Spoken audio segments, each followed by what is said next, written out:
The snow fell like ash over the bombed-out village of Fleury-devant-Douaumont, each flake carrying the weight of 1,000 screams.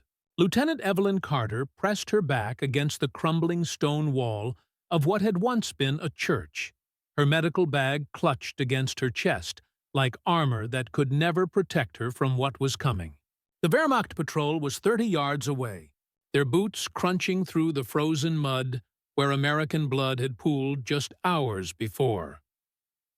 Her breath formed small clouds in the December air of 1944, each exhale a prayer she wasn't sure anyone was listening to anymore. Through the shattered stained glass above, she could see the pale outline of Allied bombers returning home, their payload spent on German positions that seemed to multiply like cancer. But down here, in the ruins of France, war wasn't about grand strategies or heroic charges. It was about a 26-year-old nurse from Ohio who had volunteered to save lives, only to find herself staring death in the face. The German voices grew closer. "Amerikanische Sanitäter," one of them called out. "Medical personnel." They knew she was here. Evelyn's fingers found the small cipher wheel hidden in her medical kit, a device she'd memorized during intelligence briefings she wasn't supposed to remember. The Army had taught every field medic basic encryption, just in case. She'd never imagined just in case would feel like the end of the world. As the first gray uniform appeared around the corner, Evelyn Carter closed her eyes and whispered the only truth that mattered. Some secrets are worth dying for. But she was about to learn that some secrets are worth living for, no matter the cost. The cattle car had taken 3 days to reach Dresden, 3 days of darkness punctuated only by the moans of wounded prisoners and the rhythmic clacking of wheels over bombed railroad tracks. When the doors finally screeched open, Evelyn Carter stepped into a world painted in shades of gray. Gray uniforms, gray buildings, gray faces that had forgotten what hope looked like. Stalag 17. Sea sat like a wound in the German countryside, surrounded by barbed wire that caught the morning light like spiderwebs. The commandant, Oberst Friedrich Brenner, was a thin man with eyes the color of winter storms. He spoke perfect English, which somehow made his words more terrifying than if he'd screamed them in German. "You are no longer Lieutenant Carter of the United States Army Medical Corps," he said, reviewing her dog tags with the dispassion of a clerk processing invoices. "You are prisoner 7491. You will work in our medical facility, treating German soldiers and prisoners alike. Any attempt at sabotage will result in immediate execution." Evelyn nodded, but inside her mind, she was already calculating. The cipher wheel wasn't just a memory now, it was a weapon.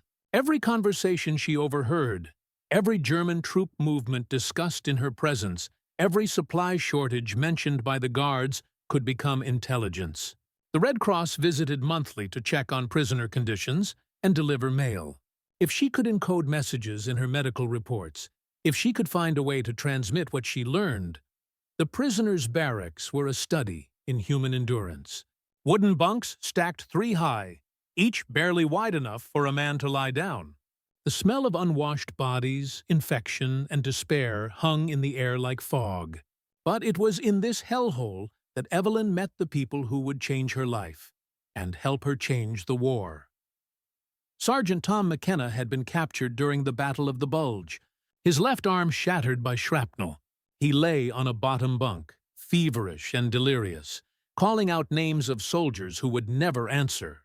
Next to him was Pierre Dubois, a French resistance fighter who'd been tortured so badly his hands shook constantly.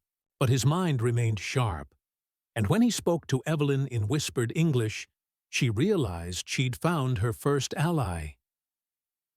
"You're not just any nurse," Pierre said one night as she changed his bandages. "I can see it in your eyes. You're still fighting." Evelyn paused, her hands steady despite her racing heart. "I don't know what you mean. I spent 2 years sending coded messages through Baker's delivery routes. I know the look of someone who's carrying secrets." His voice dropped to barely audible. The question is, what are you going to do with them? That night, lying on her thin mattress in the women's section, Evelyn began composing her first coded report. The cipher was ingenious in its simplicity. Medical terminology that would sound perfectly normal to German censors, but would spell out intelligence to anyone who knew the key. A mild fever meant German troop movements. Persistent cough indicated supply shortages. Requires bed rest meant she needed extraction. Her first message, hidden in a routine medical report requested by the Red Cross, was simple. Patient exhibits mild fever with Eastern symptoms. Recommend increased observation of supply routes. Treatment ongoing. To the Germans, it was a boring medical assessment. To Allied intelligence, it was gold. German forces were moving east. Their supply lines were vulnerable, and an American intelligence asset was active behind enemy lines. Winter deepened around Stalag 17's sea like a fist slowly closing. The temperatures dropped below freezing and stayed there, turning the prisoners' breath into constant white clouds and making every movement an act of defiance against the cold that wanted to steal their lives degree by degree. Evelyn had been in the camp for 6 weeks when she transmitted her most crucial intelligence yet. It happened during a routine surgery on a German officer who'd been wounded in a skirmish with Soviet forces. Hauptmann Klaus Weber had taken shrapnel to the abdomen, and as Evelyn worked to remove the metal fragments, he rambled under anesthesia, a mixture of morphine and fear loosening his tongue like alcohol. "Brennen," he mumbled, using the German pronunciation of the nearby town. "The depot. Under the brewery. 10,000 rounds. Enough fuel for the entire Eastern offensive." Evelyn's hands never paused, but her mind raced.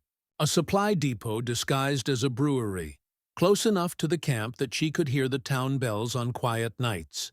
Her fingers worked mechanically, removing shrapnel and stitching wounds, while her memory catalogued every detail Weber revealed. Coordinates that corresponded to street intersections, guard rotations, vehicle schedules. That night, she composed her most dangerous message yet. Hidden in a report about a tuberculosis outbreak, she embedded the intelligence. Severe respiratory symptoms concentrated in brewery district. Recommend immediate fumigation of underground storage areas. Patient locations. Coordinates 51.0 D ODD 440 950D N 1327380 Beidug EDE. Symptoms worsen during guard shift changes at 0600 and 1800 hours. To the Red Cross physician reviewing her reports, it was a standard medical advisory. To Allied intelligence, it was a complete tactical assessment of a German supply depot that could change the course of the war. But intelligence. Work in a POW camp wasn't just about gathering information. It was about surviving, long enough to transmit it. The German guards were becoming suspicious of her movement between the medical facility and the main compound. Oberst Brenner had started asking questions about her background, her training, her knowledge of languages. Worst of all, she'd noticed Gestapo officers visiting the camp more frequently, their black uniforms like ravens gathering before a storm. Pierre Dubois had become her anchor in the growing paranoia. Despite his shaking hands, he possessed an almost supernatural ability to read people's intentions. He'd spent his days in the camp workshop, repairing boots and uniforms, but his real work was listening. The guards talked freely around prisoners they considered broken, and Pierre missed nothing. "The Gestapo suspects someone is sending information," he whispered to her one evening as she treated a prisoner with pneumonia. "They're planning searches, random interrogations. You need to be more careful." Evelyn nodded, but inside she was calculating risks. The intelligence she'd gathered about the supply depot was too valuable to lose. If the Allies could destroy that facility, it would cripple German operations across the entire sector. But if she was caught, it wouldn't just mean her death. It would mean the deaths of every prisoner who'd helped her, and the loss of any future intelligence from the camp. The moral weight of the decision settled on her shoulders like lead. Every coded message she sent could save Allied lives, but it also put the lives of her fellow prisoners at risk. Tom McKenna was finally recovering from his wounds, talking about the girl he'd left behind in Iowa and the farm he wanted to buy after the war. Marie Dubois, Pierre's daughter, sent letters through the Red Cross that her father read aloud to anyone who would listen, her words full of hope and dreams of reunion. How do you weigh the lives of people you know against the lives of people you'll never meet? How do you choose between the soldiers who might die if you don't transmit intelligence and the prisoners who will certainly die if you do? If you're still here, you're one of the few who seek the untold truths of war. So hit subscribe and never miss what history tried to bury. The decision was made for her on a February morning when Allied bombers appeared over Dresden. The air raid sirens began at 10:13 p.m. On February 13, 1945. Evelyn was in the medical facility, treating a prisoner with dysentery, when the first wave of RAF Lancasters appeared over the horizon like a swarm of mechanical angels. The bombing of Dresden had begun, and Stalag 16 C was close enough to feel the EA.